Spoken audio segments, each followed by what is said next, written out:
Thank you for joining us for our first-time homebuyers introductory webinar and workshop.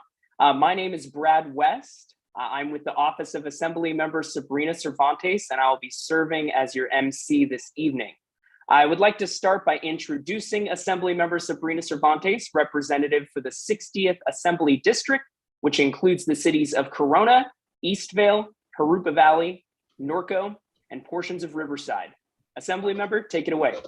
Thank you so much, Brad. Good evening to everyone joining. I want to just thank everyone for being here tonight to learn the first steps to take in the journey of home ownership. I am proud to be partnering with Riverside County Fair Housing Council, as well as Bank of America for this event, along with my colleagues, Assembly Member Jose Medina and Senator Richard Roth. This event was actually organized due in part to an overwhelming response to our rental assistance town hall event we held not too long ago. Dozens of community members wanting to know how to move beyond the monthly rent payment process toward the dream of having a place to truly call their own. We know that purchasing a home remains one of the most proven paths to building equity and a middle-class life. With home prices rising to their highest point in decades, it may feel like the dream of home ownership is more out of reach than ever before. But the state of California invests in our families to give them the opportunities that they deserve. This is why California Housing Finance Agency has programs including low interest rates for first-time buyers, and the waiving of mortgage insurance if first-time buyers can provide a 20% down payment. Our fantastic presenters will go in more detail throughout this evening on those programs and more. Now more than ever, we must do everything in our capacity to guide families through this exciting process. It is especially fitting that we're hosting this event in April during Fair Housing Month. We will now hear a few words from my colleagues and friends, Senator Richard Roth and Assembly Member Jose Medina.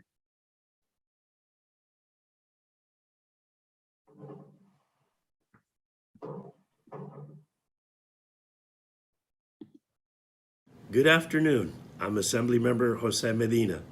Thank you for joining my colleagues, Senator Richard Roth and Assembly Member Sabrina Cervantes, on this first-time homebuyers workshop in partnership with the Fair Housing Council of Riverside County. Buying your first home can seem like a daunting process. You may not know where to begin or what are the requirements to be approved. Luckily, today we have experts who are ready to give you an overview of what is needed to purchase your first home. We hope that during this workshop, your most pressing concerns are answered and that you are prepared to find your first home. Thank you for tuning in to this first-time homebuyers workshop. Good evening, everyone, and thank you for joining us for a first-time homebuyer workshop. My name is Richard Roth, and I have the great privilege of serving as your state senator. With the pandemic, our homes have become much more than just homes, no longer just a place to rest our heads at night. They have become our classrooms, our offices, daycare facilities, and much, much more. To buy a home is to put down roots and invest in dreams of the future, not only for ourselves, but for our children. In choosing a home, we choose our community and the infrastructure that frames our lives, the schools our children attend, the parks we enjoy, and the restaurants we visit.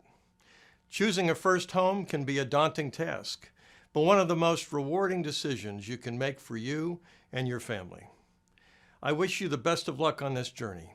I would like to thank our distinguished partners, the Fair Housing Council and the Bank of America, for the expertise and assistance they will be providing tonight.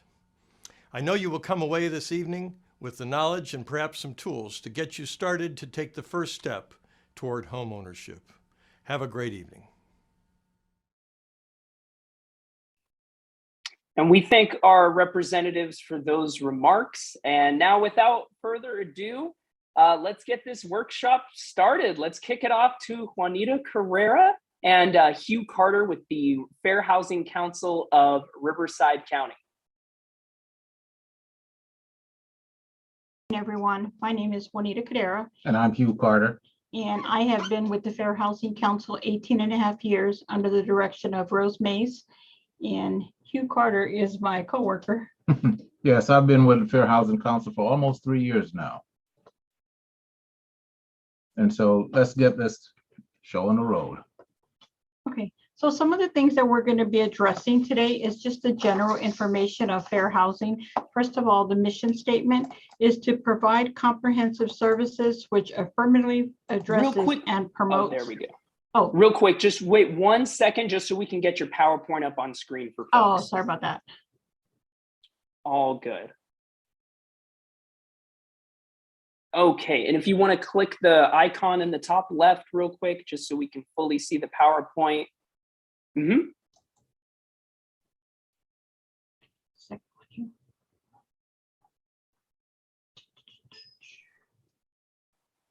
Can you see it? I can't see it on my end. Okay. I'm viewing it.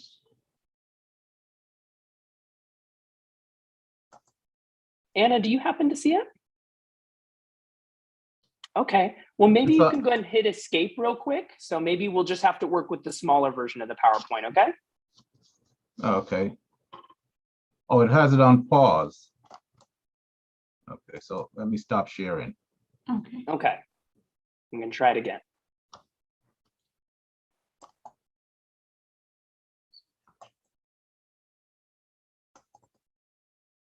Is that better? We can go ahead and roll with the smaller version of the PowerPoint. I think that will be sufficient. Okay, so I'll go ahead and start with the Fair Housing Mission Statement, and that is on slide number 2. It is to provide comprehensive services which affirmatively address and promote fair housing, anti-discrimination rights, and further other housing opportunities for all persons without regard to race, color, national origin, religion, sex, familiar status, presence of children, disability, ancestry, marital status, age, source of income, sexual orientation, and genetic information or other arbitrary factors. So we proudly serve the communities so we service Riverside County, of course. We service the city of Riverside, the city of Moreno Valley, the city of Corona, city of Temecula, as well as the city of Jurupa Valley, city of Palm Springs, Palm Desert, Paris, city of Hemet, and Menifee. We have 4 locations currently. So right now we're in our temporary location, which is located at 4164 Brockton Avenue, until our grand opening this year, when our new building will be ready at the old location at 3933 Mission Inn Avenue, Mission Heritage Plaza. We also have a satellite office in the city of Corona, the beautiful city of Corona, located inside the library at 650 South Main Street. I do work out of that office every Thursday from 10 to 12:30. We have an office in Moreno Valley. All of our offices are open Monday through Friday from 8 to 5, except the one in Corona. We have an office, a new location, which is in Palm Springs, and the address is at the bottom, 190 West Amado Road in Palm Springs. So some of the fair housing services that we provide, which are pre and post purchase counseling. We do the first time home buyer seminars. Sorry about that. So the pre and post purchase counseling, the loss mitigation counseling, anti-discrimination, and landlord tenant. And when we talk about administrative hearings, that's where we provide informal hearings for Section 8 tenants who are in the process of being terminated or trying to save their housing. We also provide training and technical assistance and enforcement of housing rights. So we're going to get right down to it, getting ready for a mortgage. So we at the Fair Housing Council, we provide home buyer education, and it gives participants the opportunity to learn about the home buying process in a neutral setting. So for the last 2.5 years, as everybody knows, we have been locked down to doing Zoom due to COVID. So we have our fingers crossed that come May 1st, we are going to be able to do our in-person first-time home buyer programs probably here at the Fair Housing Council, our temporary location here at 4164 Brockton Avenue. Those will always be on a Saturday, and those are required by HUD. They are an 8-hour class. All our classes are free. We do provide a certificate at the end of the completion of the 8 hours, once all the paperwork is turned into us. So the benefits of taking part in the home buying education.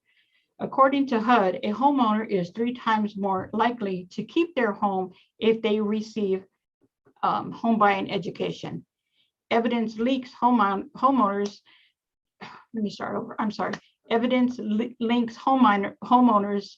education to lower the risk of delinquency and default if they receive some counseling prior to purchasing a home. So when we have the first time home buyer classes, you may not be ready to buy a home, 2 months after you take the class. It may be 6 months from now, or maybe 12 months from now.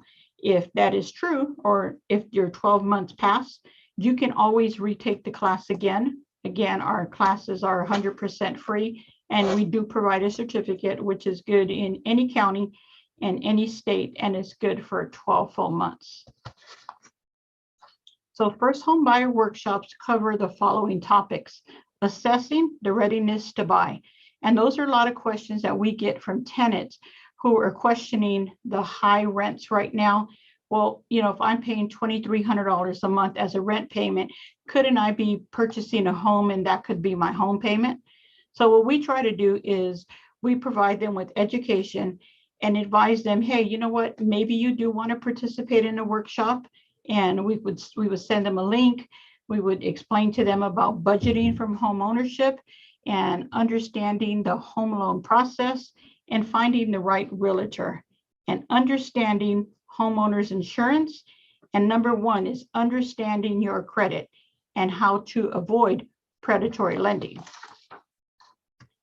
So this is just an overview about budgeting. A budget will take in consideration factors such as income received, outstanding debts, credit card bills and car loans, retirement and savings, emergency funding or funds, necessities such as food, utilities, medical, and insurance. And the benefits of budgeting. Budget gives a person an accurate idea of what a mortgage amount that they can realistically afford. Budgets prevent a person from getting into a situation where they can no longer afford to pay their mortgage and potentially face a foreclosure. Other benefits of living on a budget include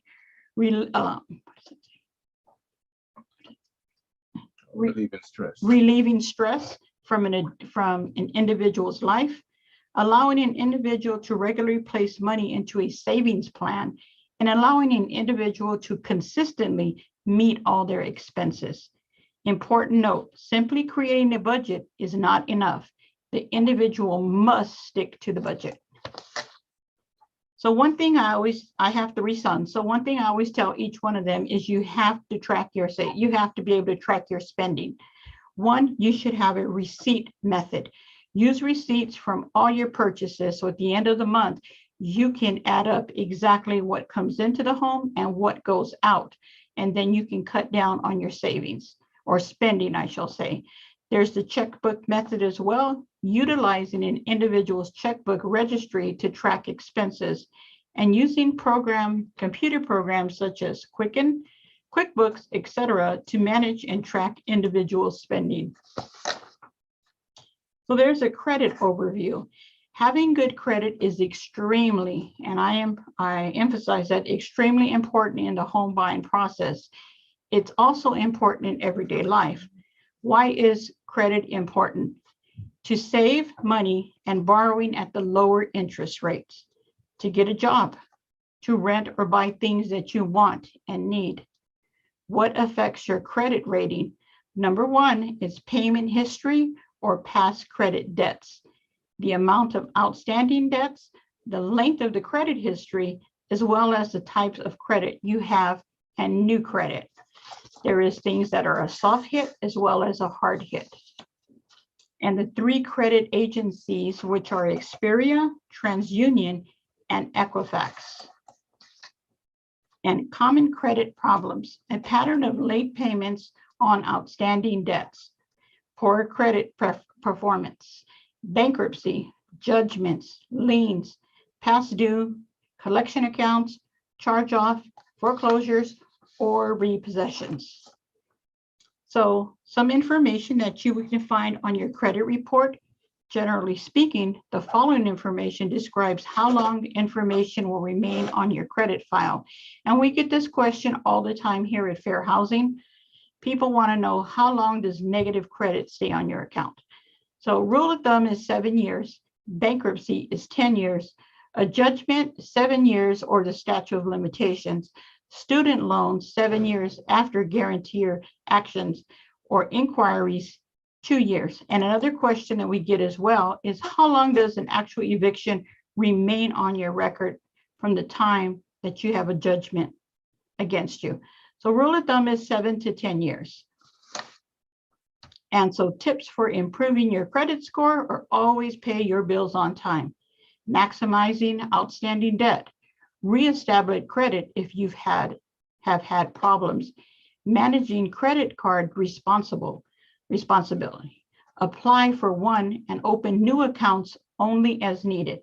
And I say only as needed, and not only at Christmas time where you just have to have that credit card and you go into the store, you can apply now, they give you a card, and the next thing you know, you're in debt 2 months later when the bill comes.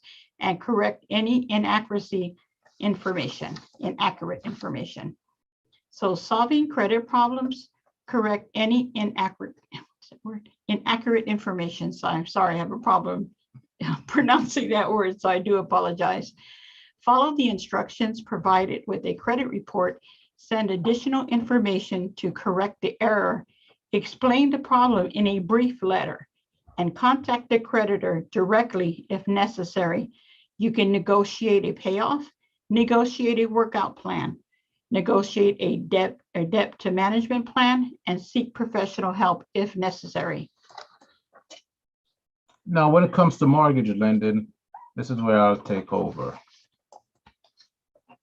Important thing to keep in mind, applicants and borrowers should become knowledgeable about the type of mortgage loan and the terms and conditions. Being aware of how a mortgage loan works will assist you in selecting the most appropriate financing. Now, these are some terms, definitions. I won't go through all of them, but what we try to explain to them is a mortgage loan, what it is. It's the money that the lender gives you with interest that has to be paid. The terms is along the amount of time that you have to repay that loan in full. The principal, that's the balance of the money that they lend you, and that excludes the interest. Interest is the rent that you pay on that loan. The annual percentage rate, that's how much interest, the rate of interest that you'll pay throughout 1 year of that loan. Fees.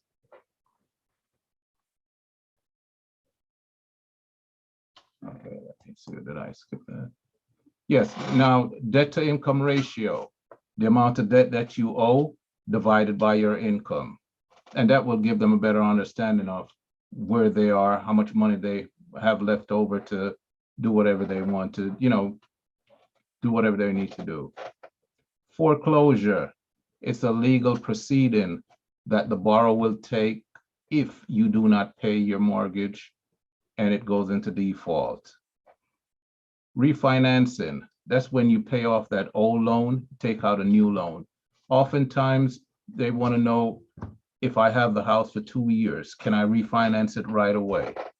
I try to explain to them that you need to build up some equity in that property before thinking about refinancing. PMI, that's private mortgage insurance. When you have a FHA loan, that you put down, what's it, about 3.5%. So you will have to pay that private mortgage insurance.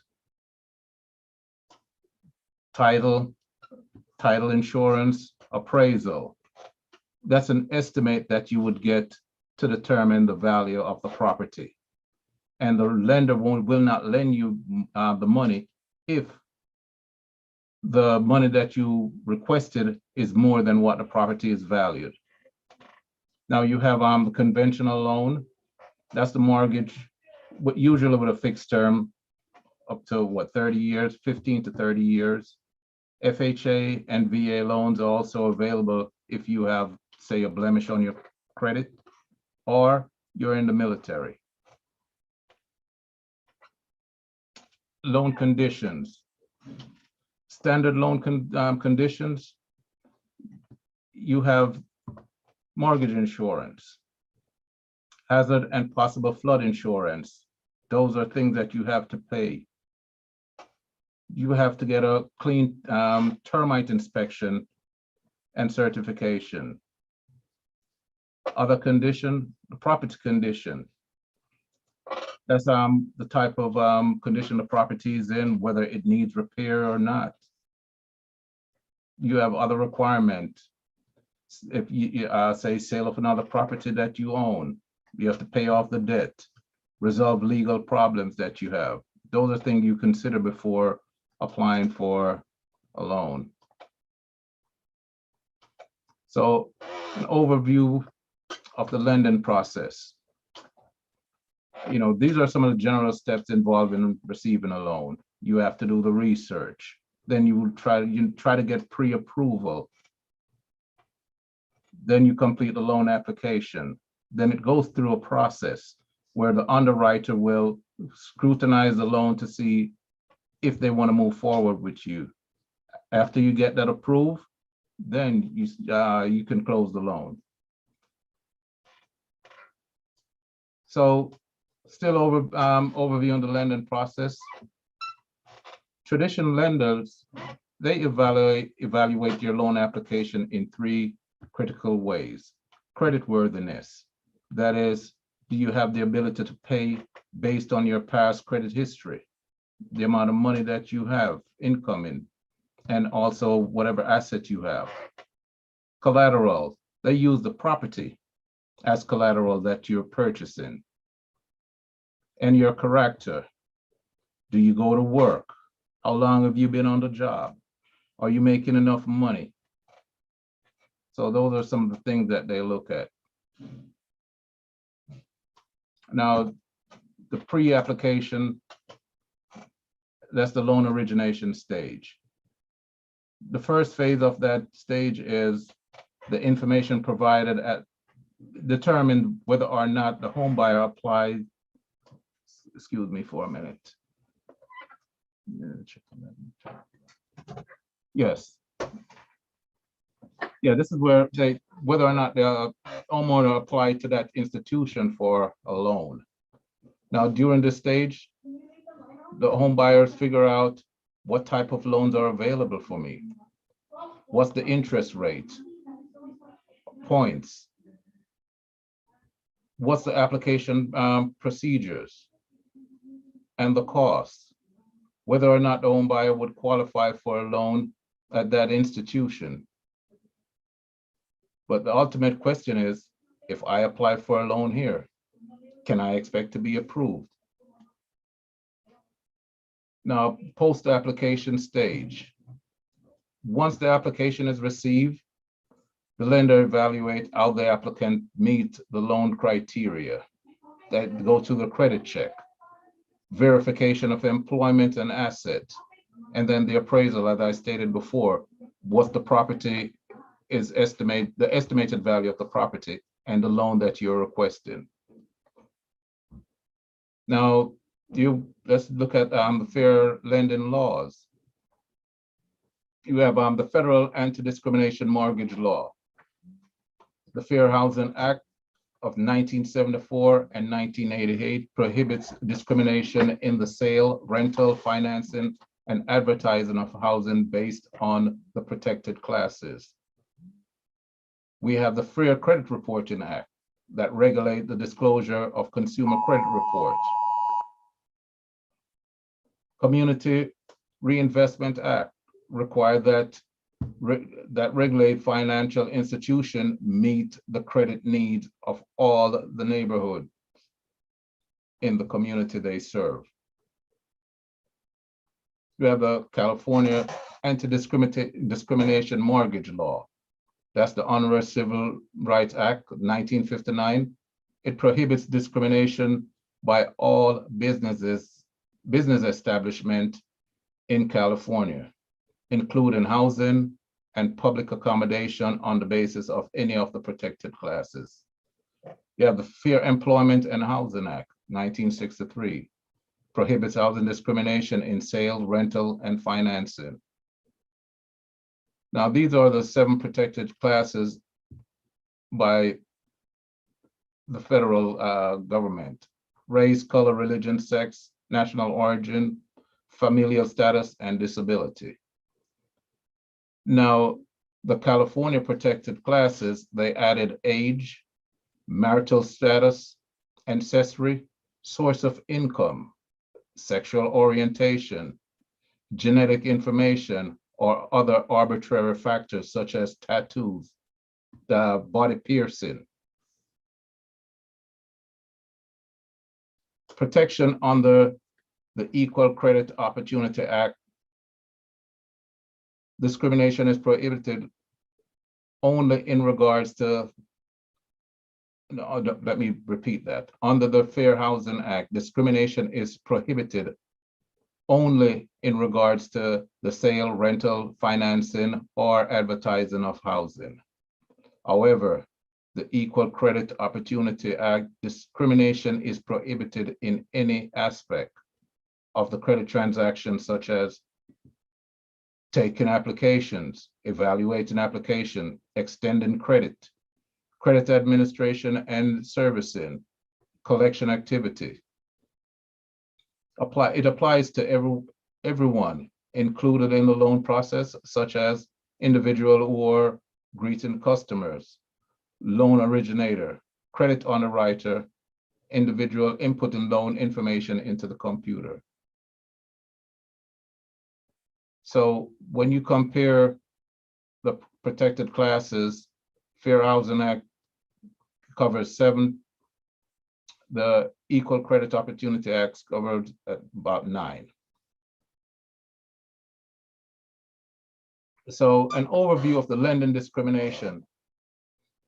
The court have recognized 3 types of lending discrimination under the Fair Housing Act and the Equal Credit Opportunity Act, and that is overt discrimination and disparate treatment, disparate impact. So let me give you an example of the overt discrimination. This is when someone would say to you, well, I only give loans to Asians, or I don't give loans to Blacks. That is openly discriminatory. Now you have express, it's based on preference. For example, I would prefer to deal with a male, but you're a female, I'll give you the loan anyhow. Disparate treatment occur when the lender treats an applicant differently based on the protected classes. Example, I'll use what they have here. A white couple forget to turn in paperwork, but a lender would give them extra time to bring the paperwork in. And say an Hispanic did the same thing, the lender would refuse to give them that time to complete the paperwork and turn it in.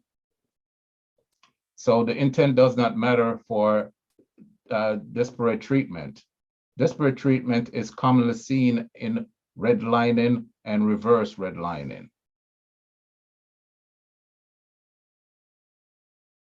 Now, the disparate impact occur when the lender apply a policy or practice uniformly to all applicants, but the policy creates an adverse impact on all applicants from a protected classes. And this is another example. The lender had a policy of only issuing loan for over $100,000. So if you saw a house that you wanted to buy and it's under $100,000, they would not give you that loan. So now how to recognize these signs of lending discrimination.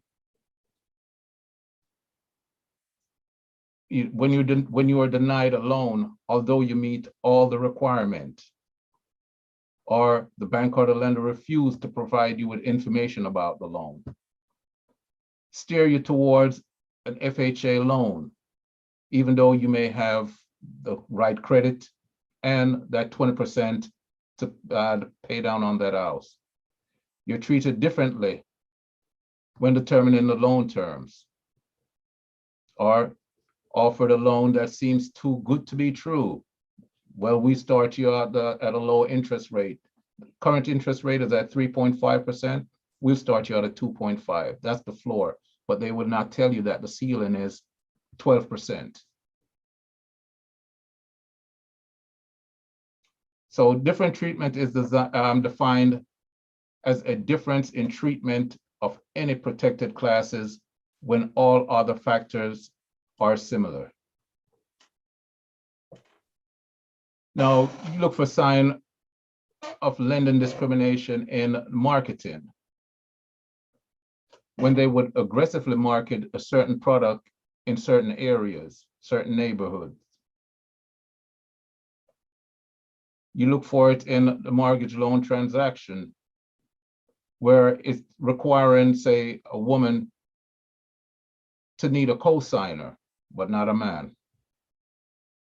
In the servicing of the mortgage loan, where there's a collection or foreclosure practices applied more harshly because of the race or nationality of either the borrower or the resident in the surrounding neighborhood. Also look at terms and conditions of the mortgage to be aware of.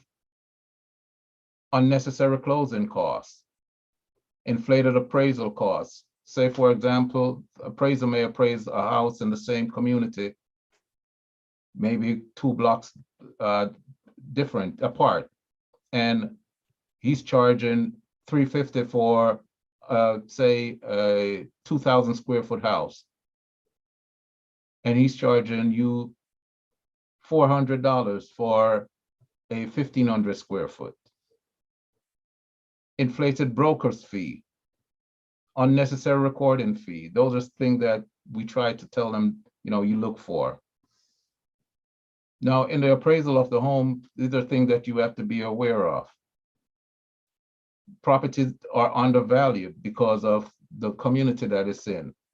And so right now, there's cases going on in Oakland where you have a minority family try to get a loan, but the property was undervalued.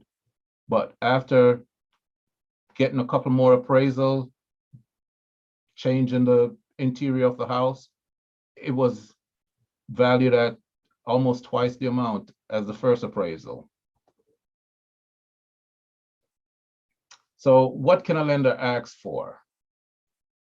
Your name, address, phone number, credit score, employment history, and verification of income, your checking and saving account, and other debt.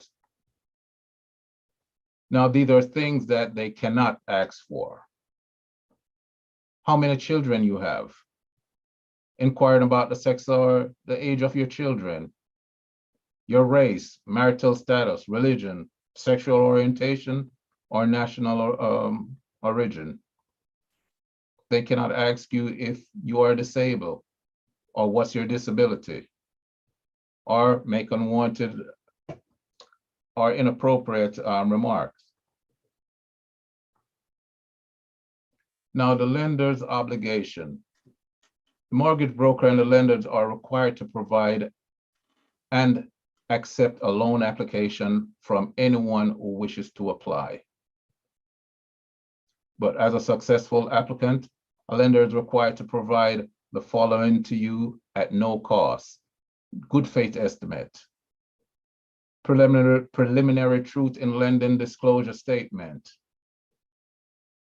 a copy of your loan application, mortgage servicing disclosure statement, quote, the same terms and condition to all applicant. Inform all applicant about the available loan options. Base decision on the applicant objective qualifications. And these are practice to look out for. Subprime loan.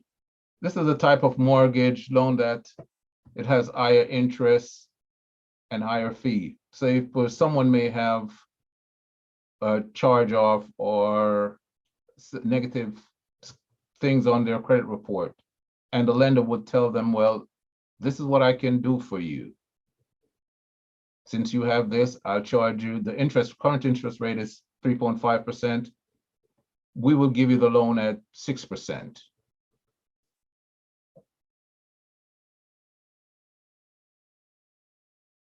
Predatory lending. The use of abuse and unethical lending practices. And it strips borrowers of home equity and threaten family with foreclosure. So that's something we try to instill in them. Be careful of that.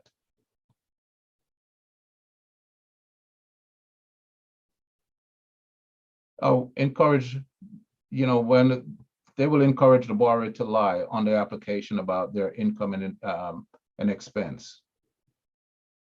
They'll charge higher interest rates, charge fee for unnecessary or non-existent product and services. They pressure borrower into accepting higher risk loan, such as balloon payment. And it stripped the homeowner equity from their homes by convincing them to refinance again and again and again. And we saw that in 2010, when someone would just purchase a house and they would get these notices, you can refinance. So that's something we try to inform them about. Do not fall for that. Now, there are some other tactics that these lenders use, claiming that they're your only chance of getting a loan. That because you have bad credit, that's no problem. Yes, and we covered some of that earlier. Now, another thing to look out for is the prepayment penalty. That is when you say, for example, you came into some money and you wanted to pay off that loan. They may tell you that in order to pay it off, you have to pay an additional 5% of the principal. And these are some questions that we try to tell them that they must ask when they're, before committing to the mortgage loan. Does the mortgage loan feature a prepayment penalty? How much is the penalty? And how many years is it in effect? Will the lender offer a lower interest rate in exchange for the borrower accepting a prepayment penalty? Does the lender offer other mortgage loan without prepayment penalties? Redlining. The refusal to offer credit or insurance in certain neighborhoods. And then there's also reverse redlining, a practice in which lenders specifically market high cost or predatory loan to potential customer based on factors such as race and ethnicity. This is a form of discrimination because it targets and exploits protected classes by offering loans with abusive terms and conditions. And also try to inform them about loan modification scams.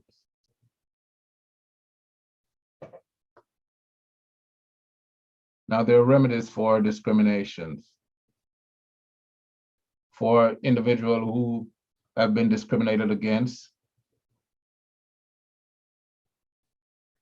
compensation for actual damages, including humiliation, pain, and suffering.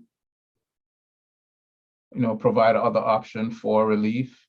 For example, make mortgage loan available with non-discriminatory terms, pay reasonable attorney fee and costs, pay the federal government a civil penalty to vindicate public interest. And these are some tips for borrowers. Before you buy a home, attend the first-time home buyer workshop. Interview several real estate professionals and check their references before using them. Shop around for lenders. Do not let anyone convince you to make false statements on your application or borrow more money than you can afford to repay. Do your own research about home prices in the neighborhood that you're looking into purchasing. Read everything carefully and ask questions. And like I've told quite a few people, if you do not understand, you can ask someone at the Fair Housing Council to explain it to you. And if you still don't feel comfortable, and go to one of those free legal clinics and see if they would give you the advice you're looking for. And never sign a blank document.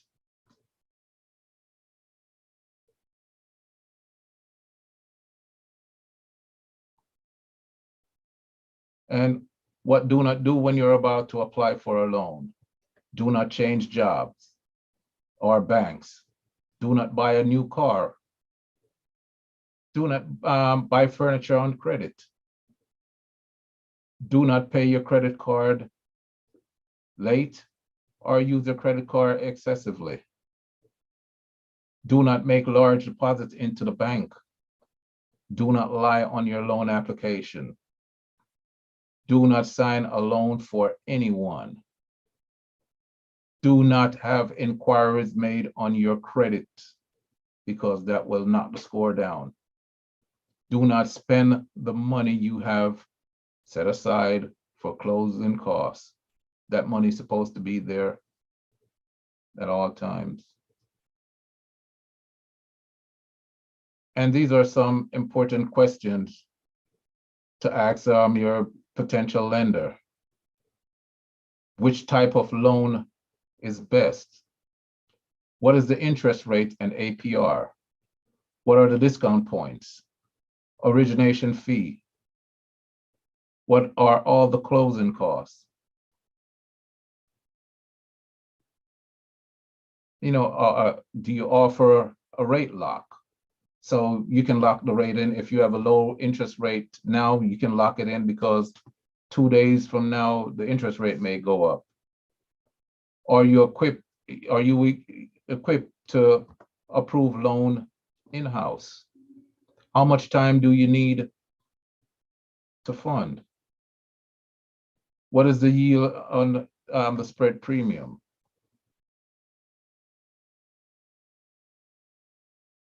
Now, tips to prevent and lending discrimination.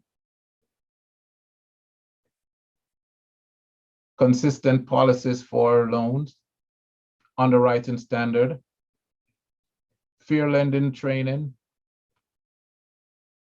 annually for all lenders and those dealing directly with clients, secondary review process for denial. So if you're denied a loan, you want to know the reason why.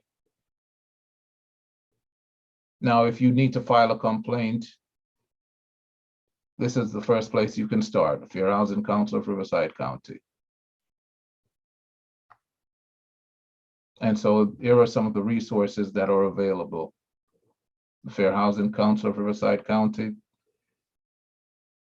U.S. Department of Housing and Urban Development. And that's my presentation. Any questions? All righty. Well, thank you, Juanita and Hugh, for that excellent presentation. Now we're going to transition to Miss Anna Brown from Bank of America, who will go over some specifics of how to prepare your credit for a home purchase. So feel free to take it away. Oh, you're on mute. Yep.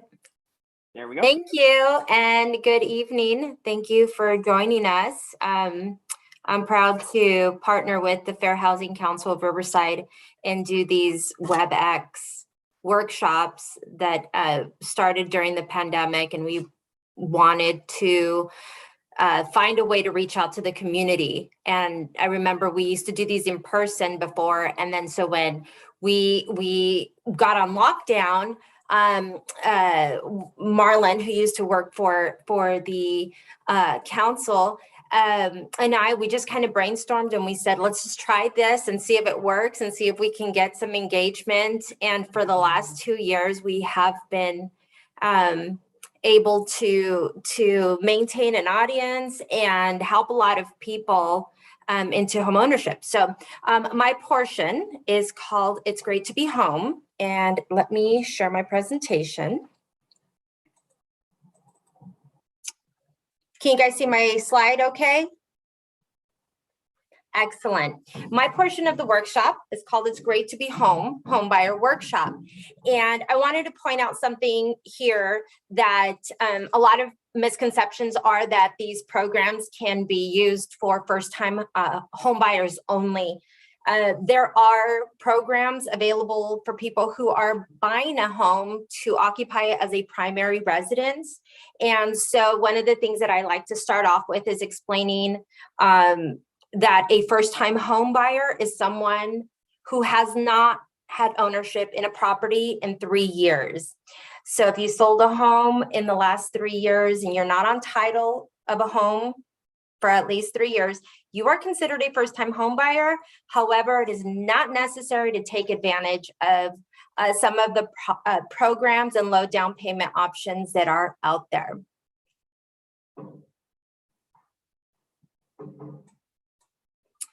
Is buying a home right for you? We are all in agreement that buying a home is a good idea. That's the reason why people are in our workshops. So we've already considered the potential increase in equity. We've considered the satisfaction of owning our own home. And that is also called pride in home ownership. We avoid risk of rental payments going up, right? So we are guaranteed that when we rent, those monthly rents do go up with time. And the most overlooked benefit for first-time home buyers is the potential tax benefit. So a lot of people are not aware that when you buy, there are things on your monthly payment that are tax deductible, like your interest, your taxes, your insurance, your mortgage insurance. And so that can be a great benefit because your housing is a huge expense. And when you are renting, you can't expense any of that, or you can't write any of that off. But it is tax deductible when you are a homeowner. So that is a huge benefit that a lot of people don't even know when they're buying. So the advantages and the disadvantages of a home ownership: you have the potential of tax benefits, you have the potential to build equity, you have the pride of ownership, you have stability. And over time, your rent could for the same type of property could potentially be higher than your actual mortgage payment. So there is a huge relief in knowing that you'll have that same monthly payment. The disadvantages: the property taxes and the homeowner's insurance are always calculated into your monthly payments, regardless if you're going to include them or not in your monthly payment, which most likely first-time home buyers do, but they're considered a disadvantage here. The upfront down payment and closing cost. I would say this is the biggest hurdle for people to overcome, is saving for their down payment and their closing costs. There is a huge misconception that you have to save 20% as a down payment. And the second huge overlooked cost for purchasing a home is that it doesn't only require a down payment, but it also requires money to cover the closing cost. So when we get home buyers that come in, they'll say, well, we have saved, X amount of money for our down payment. And then we have to then talk about the closing costs associated with that. And so I think, in my personal opinion, that the down payment and the closing costs are the biggest disadvantage. You have a long-term commitment to a location, and the maintenance and repairs would probably be, once you are in the property, the next thing that's a disadvantage. You can no longer call a landlord to come and help you out. You are responsible for your own maintenance and repairs. Preparing for home ownership. So in my workshop, we're going to understand your credit history, how it affects your mortgage, your approval, and your cost. We're going to estimate how much you're going to need monthly to cover that principal and interest, your property taxes, and your insurance. Private mortgage insurance, if it's required for the loan product you're going to use. And then we're going to estimate how much you're going to need up front. Understanding your credit. And most of us know what credit is. It's the promise to pay back something or money we borrow, right? So good credit is graded on our payment history. Do we use credit responsibly? The higher the credit score, the better the products and the terms that are offered to us. I always like to tell people lending is a risk-based product. And so therefore, the better your credit is, the more trustworthy you are, the less risk you are. And so this is why credit is so important.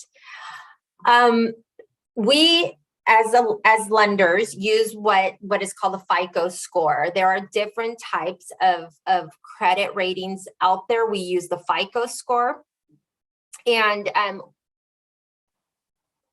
the question we often get is, what is considered good credit when you're buying a house?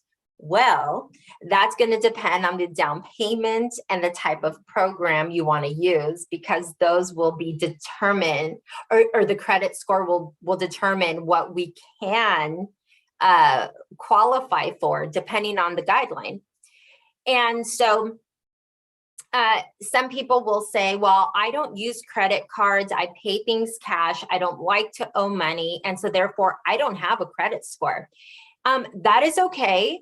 There are ways to get around that. And one of those ways is using non-traditional credit. And what that means is, if you have limited credit experience, but you've had housing expenses, gym memberships, insurances, anything that we can track for a 12-month period, we can count as a trade line and qualify you for a mortgage. So even if you don't have the traditional lines of credit, it's okay. We can guide you through the non-traditional credit. How your credit scores are determined. This is a general overview. This is a graph.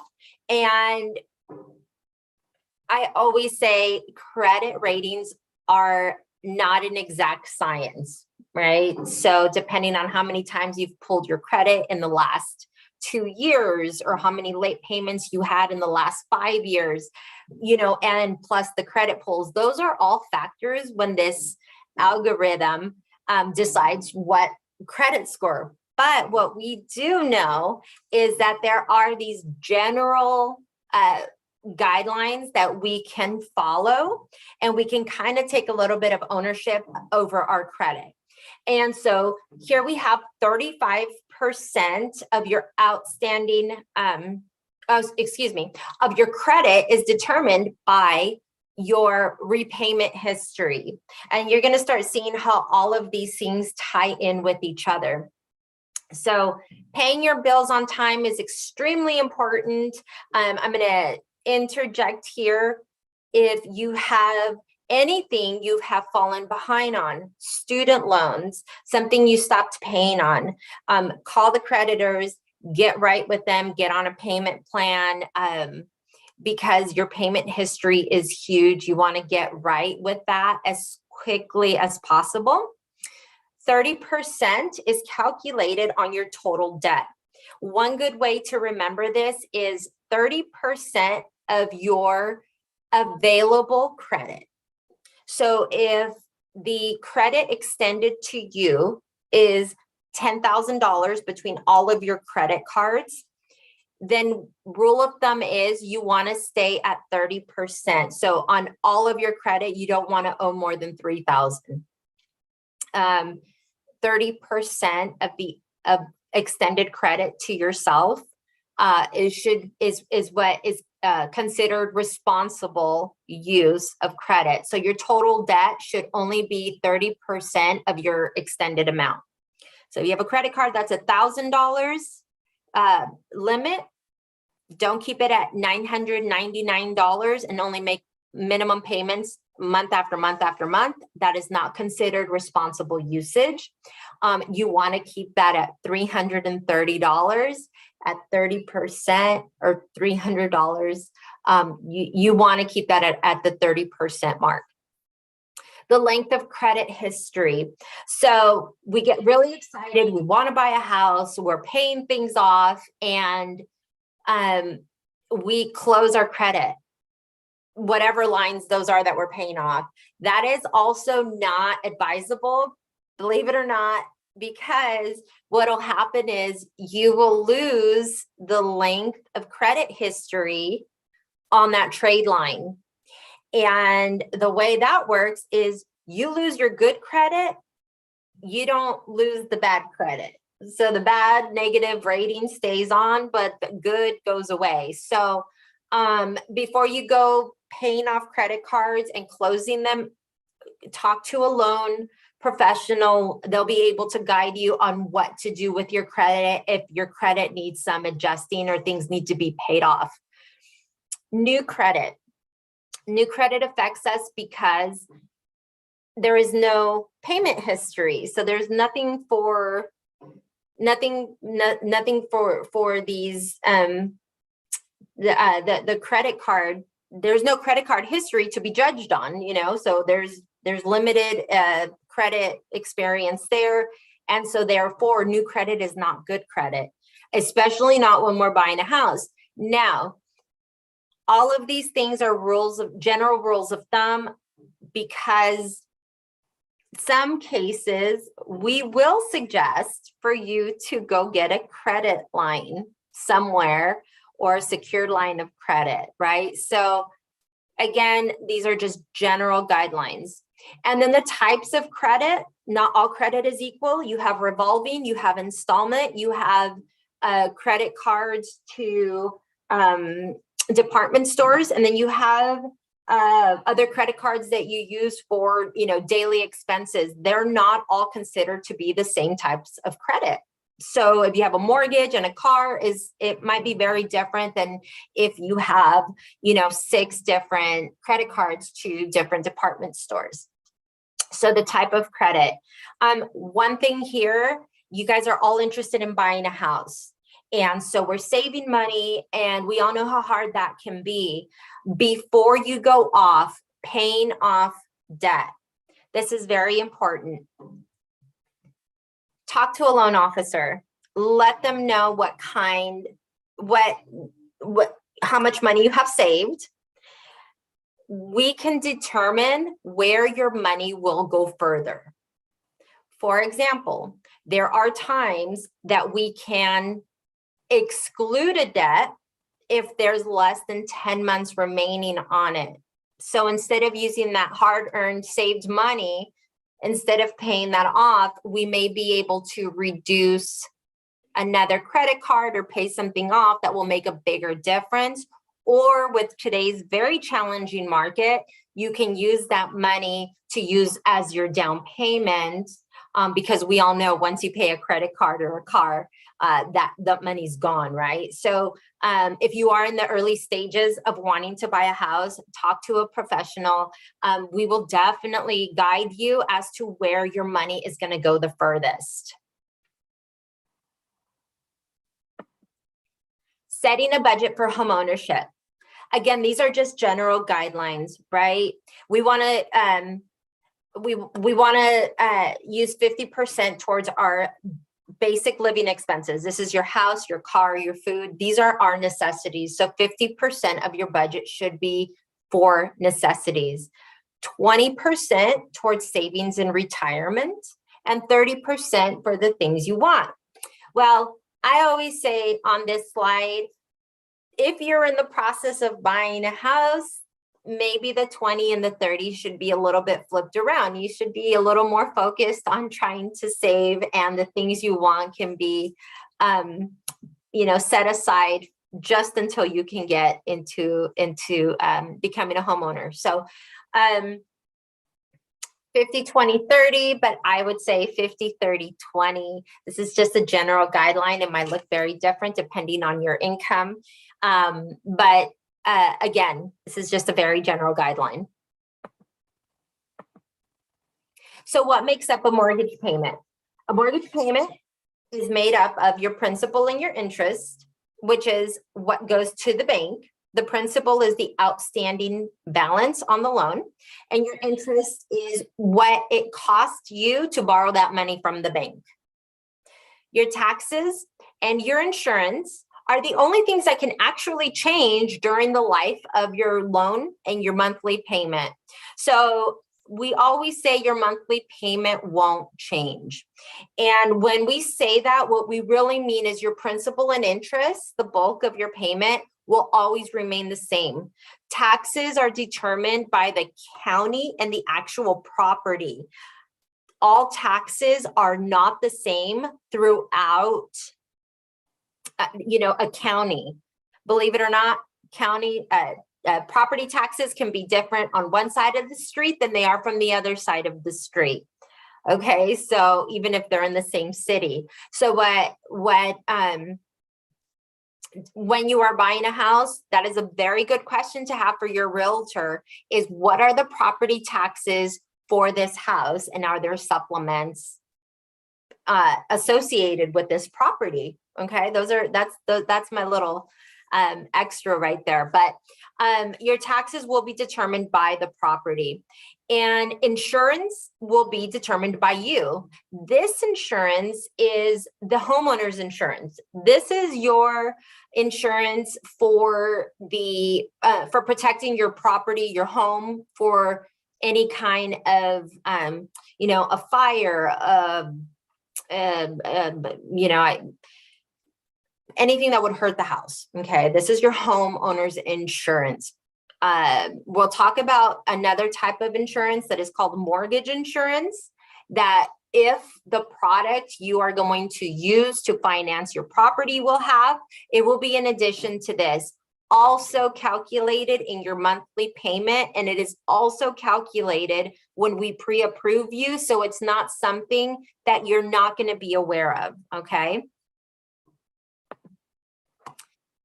so what is your estimate?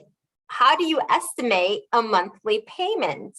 When I get people that ask me, if I want to buy a house that's $400,000, how much money do I need to make?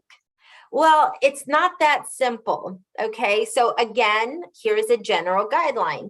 You should allow for 28% of your monthly income for your housing expense. However, this may look very different for someone who has zero to very little debt, right? That percentage could potentially be higher. For somebody who has a lot of debt, that percentage might be lower, so this is definitely something that will be determined by your loan officer based on your credit report and your monthly income. So what this is called is a debt to income.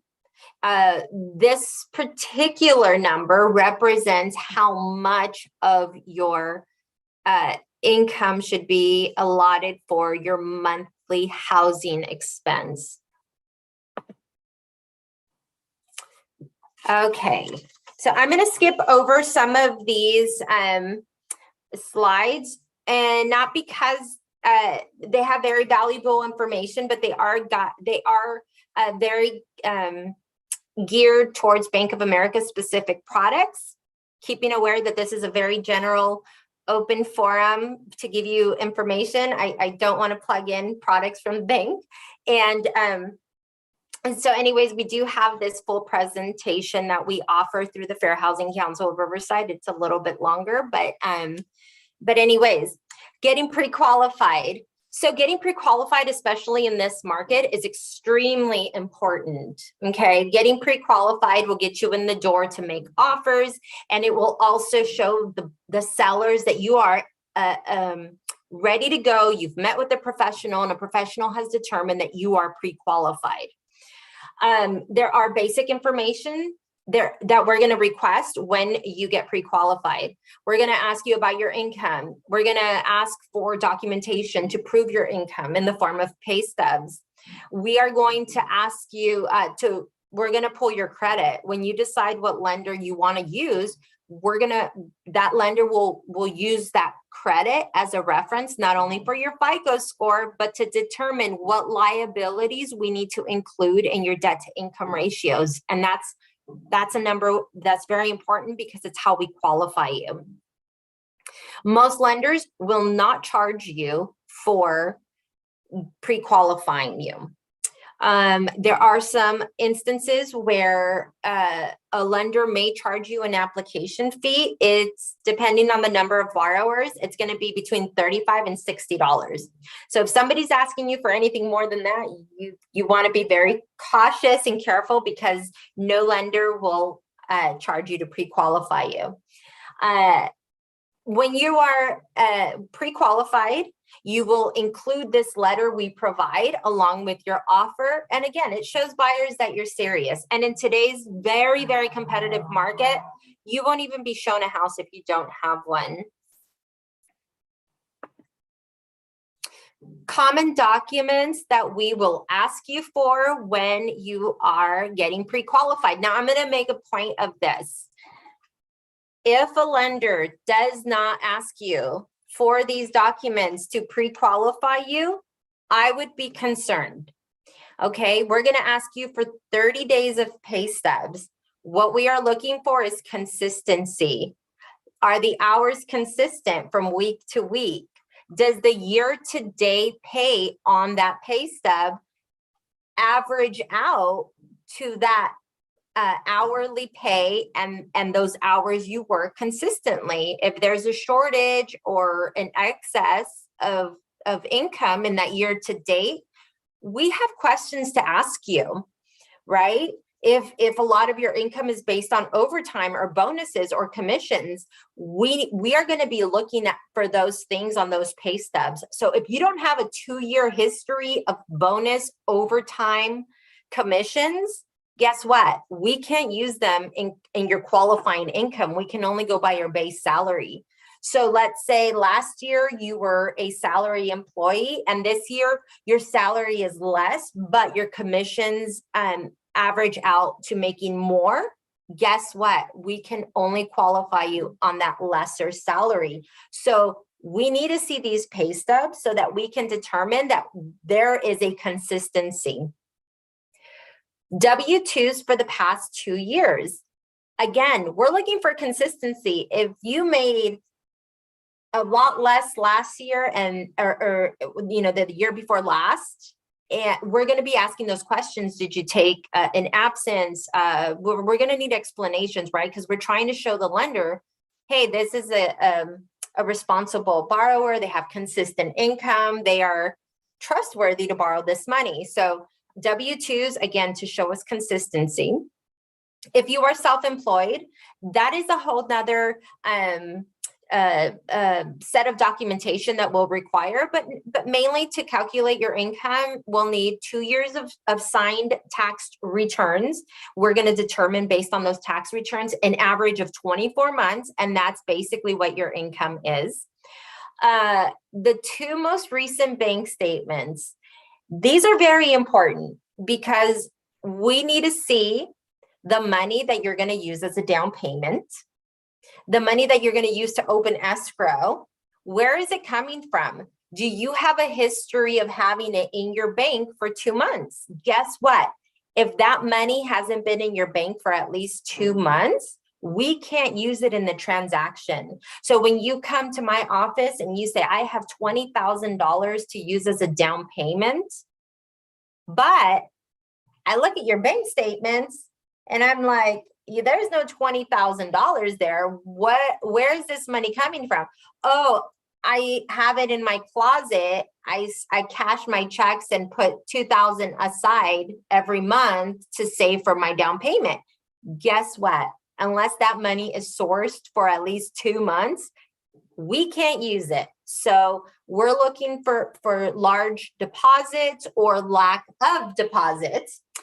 We are also looking for reoccurring payments. Is there something that you're paying monthly that's not showing up on your credit report?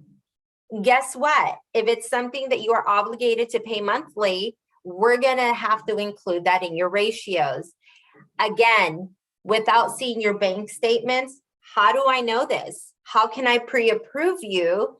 And when you go and get into a contract, there's going to be some trouble up ahead in underwriting. If an underwriter sees your bank statement, there's a recurring payment that we didn't account for in our ratios. Now we don't qualify for that loan amount. Now you don't qualify for that house.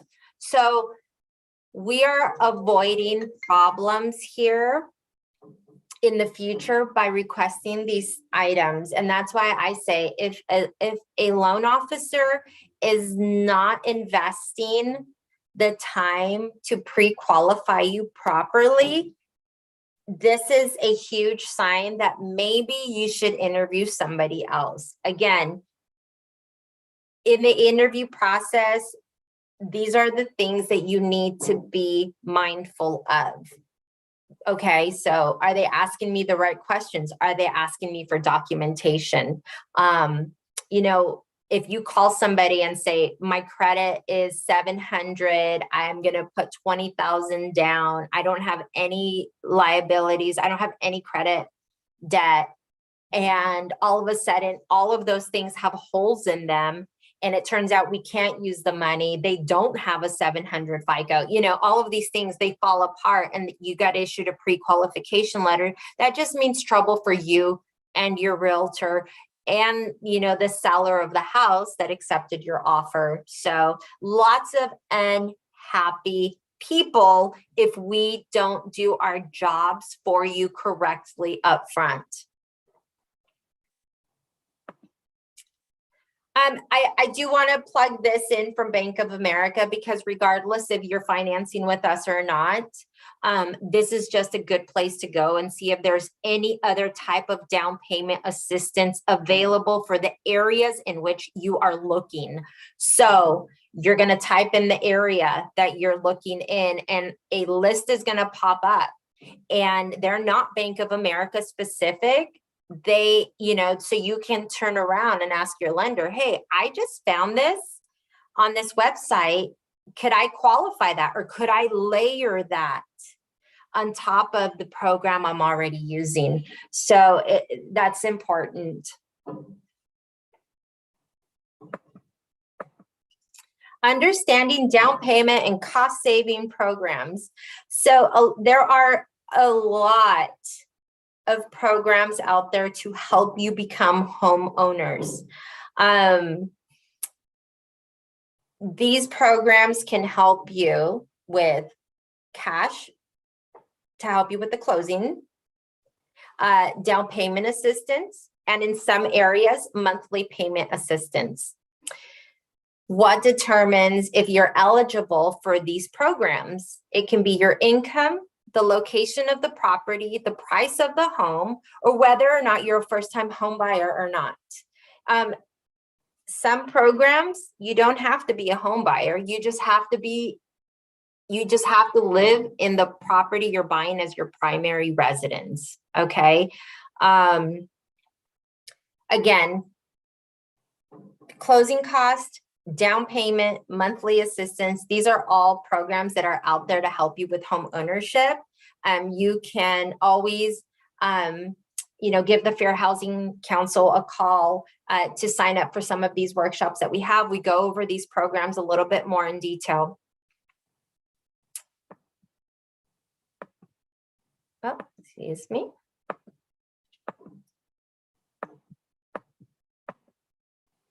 What are your mortgage options? So we have fixed rate mortgages, adjustable rate mortgages, okay? There's a huge fear with home buyers that they're gonna accidentally get tricked into signing an adjustable rate mortgage. Let me tell you, we overly disclose, especially if it's an adjustable rate mortgage. You will know that you are getting into this. It is not common. We don't see them often, especially not for first-time home buyers. Adjustable rate mortgages are probably 2% of the business we do right now, or I do. It is not a common product. And it is always a good question to ask is, do I have a fixed rate mortgage? It's a fair question, but it's not as scary as people think, that they're just going to accidentally sign paperwork and then there they are with an adjustable rate. So a fixed rate mortgage means from the day you start paying on that loan till 30 years, 20 years, 15 years, however long the term is, you're going to have the same monthly payments for the duration of that loan. That is for your principal and your interest.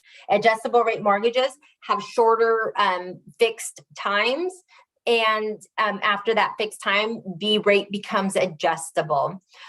There's conventional loans, FHA loans, and VA loans.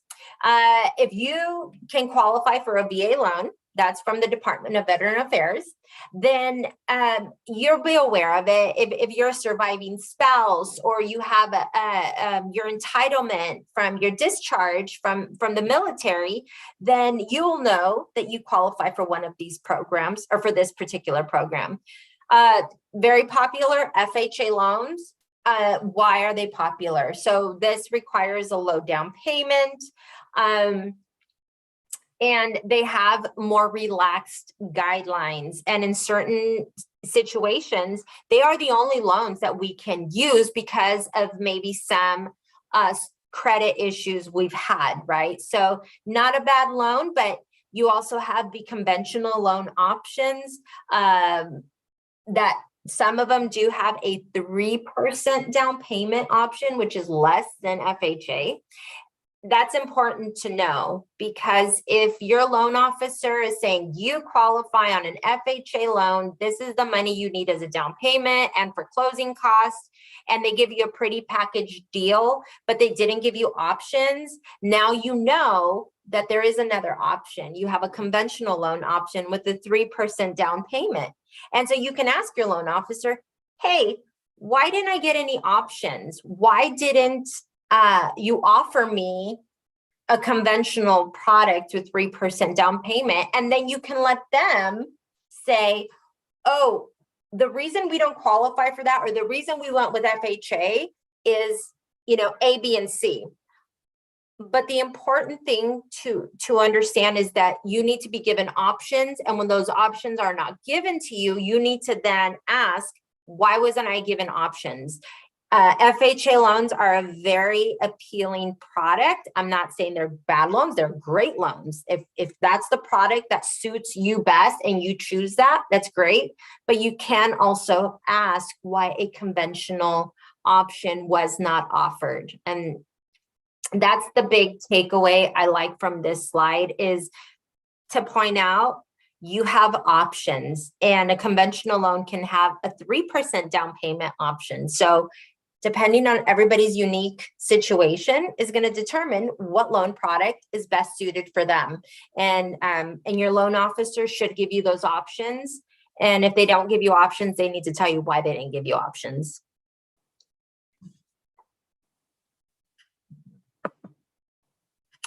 The home loan process. So pre-qualification, that's very, very first thing you want to do, right? Present your documentation. You want to choose the loan officer and the realtor you're going to want to work with. Your realtor and your loan officer need to be communicating well. So once you select each, you make sure you introduce them and they're working hard for you. Your application. So this is now the time that you have gone into contract, you've opened escrow. This is really truly the first time somebody's going to ask you to move some of your money. You're going to wire that money or a cashier's check to your escrow to open escrow, right? Unless somebody charged you for an application, which is very rare, this is truly the first time you're going to be asked to transfer money, and that's going to be in the form of an escrow money deposit. And you're going to open escrow. At this time, if our documents are dated because you've been looking for a house for 6 months or 3 months, we're going to ask you for new documentation. We're going to submit your offer, the new documentation, to our processing team, who's going to then pass it on over to underwriting. Underwriting is going to take a look. At the same time, your realtor will be ordering your home inspection. This is the second time somebody's going to ask you for money. Most of the time, you will be paying for your own home inspection, and that's coordinated with your realtor. The third time we're going to ask you for money is from the lender, and that's going to be to pay your appraisal. So we do make you pay that up front. Truly, those are the only times in this process that you're going to be asked for any kind of money. All right. We send our stuff over to underwriting. The underwriting team takes a look at it. They say, great. They shoot it back to us, say, we give you a preliminary approval based on what you submitted. However, I have some questions about the documentation here, here, and here. I would like more clarification. And so they give us a condition list. We come back to you as the borrower and say, hey, congratulations, we got our pre-approval. The underwriter would like more clarification on these items. Can you please help me with this? You provide that additional documentation to me. By this time, your appraisal has come in, and we submit for final approval. At this point, the underwriter looks over your appraisal, looks over the documentation we presented, and determines that she can give us our final approval. And now we move towards our closing process. This gets done with escrow. And so escrow will coordinate with the closing team from the lender. They will get your documentation. You will meet with the notary. And this will be the final time you will wire or have a cashier's check ready for your escrow and the amount for that final down payment and closing cost. Okay. I want to point out here in the appraisal and inspection process that there will also be points in the loan that are in the appraisal process. So if you buy a house and the appraisal comes back and there's things that need to be fixed or it doesn't come in at value, and there are safety nets in place for you to be able to get out of escrow. That's important to know. Those things are called contingencies. And so when you're speaking with your realtors, make sure you're really listening to what they're saying before you're signing papers. You want to listen to that word contingencies. There's appraisal contingencies, there's loan contingencies, and those things are put in place to protect you, okay, throughout this whole process. So I just like to point those things out because I never seen a slide in a workshop that, emphasizes on those things. And what I like to point out here is using calculators, okay? You don't have to use Bank of America's estimated calculator. You can use Zillow's, anything, right? The point of this slide is just to educate you. When you are looking online and you see that estimated monthly payment, keep in mind, they are not estimating that based on actual tax rate for that property. They're not estimating if that property has an HOA, okay? They're not estimating that you're not putting 20% down, right? So there can be some fluctuations here. And so the thing to keep in mind is use these to estimate, but talk to your realtor, talk to your loan officer when you're really interested in a property and say, what is the tax rate here? What is my actual payment based on my down payment, on my credit, on the loan that I'm going to use? What is my actual payment? So use these as a reference, but don't walk into our offices and say, but why is your payment $600 more than the one online? You know, we're going to give you actual numbers. So that's the importance I like in this slide.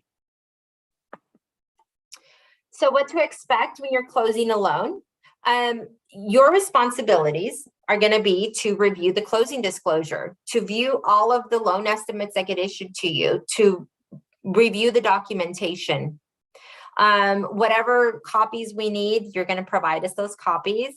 And then at the very, very end, you're going to have that cashier's check or that wire ready to go to escrow so that we can close. Those are your responsibilities. As your lender, what are our responsibilities? We're going to review that closing disclosure with you. We're going to go down the list, and we're going to go item by item and go over what it actually costs and what you're paying for at closing. The lender will wire the funds to your escrow company.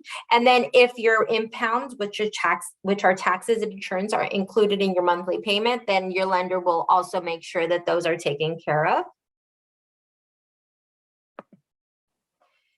And how can we help as your lending specialist? So keep in mind, everybody's situation is unique. When you are buying a house, everybody's a professional. Everybody will say, oh, well, I got this interest rate. Oh, I got this product. Oh, your situation is very unique to you. And we, as your lending professionals, should explain, this is your FICO score. This is your down payment. These are the products available to you. And this is why the rate is what it is, right? So we're going to take your very unique situation and we are going to cater the products that are available to you specifically for you, okay? We're not just going to stick everybody in an FHA loan because that's a good product, or that's an easy product. We should all be treating you as very unique situations. We're going to give you guidance and tools. If you are not buyer ready, we're going to, let you know that you can go over to the Fair Housing Council and get some help, whether it's with your credit or savings or, whatever it is that you're not buyer ready quite yet. We're going to make sure that we give you all the guidance and tools to get you buyer ready. If there are programs available to you, we're going to let you know about them. And we're going to keep you in the loop. We're going to be explaining the process to you. So again, we understand that this process is a foreign one to you. We deal with it every day. You don't. So we need to make sure we're communicating so that you are aware of what is happening. And keep learning. So I always say this to my buyers, always learn. Always fact check, the more educated that you choose to be in this process, the more you will trust what we say, okay? And the more comfortable you will navigate through pre-qualification through closing. So always keep learning. If you're curious about something, Google it, call another lending professional, ask questions, ask your realtor, ask your lending officer, but always keep learning, because it makes the process a lot better for both of us. That is actually the end of my presentation. I'm going to go ahead and end it there. Terrific. And real quick before we close, we had one question from social media that I was curious about. Somebody asked, does child support count as income? It can, sure. Yeah, absolutely. So what we would need is the proper documentation from the court system. We would determine how much longer you have based on that documentation. And if it's more than 3 years, then we can absolutely use that for income. Okay, and thank you so much, Anna. That was a wonderful presentation. I personally learned a lot as well. And with that, folks, we are out of time. Thank you for everyone for attending tonight's workshop. We'd like to encourage you to attend a full-length homebuyers workshop provided by the Riverside County Fair Housing Council. When we'd also like to highlight the upcoming Fair Housing Conference that will take place at the Riverside Convention Center on April 27th. Tickets are now available on the Fair Housing Council of Riverside County's website. Lastly, Assembly Member Sabrina Cervantes will be partnering with AAA for a homeowners insurance workshop on May 19th. You will hear from us shortly regarding those details.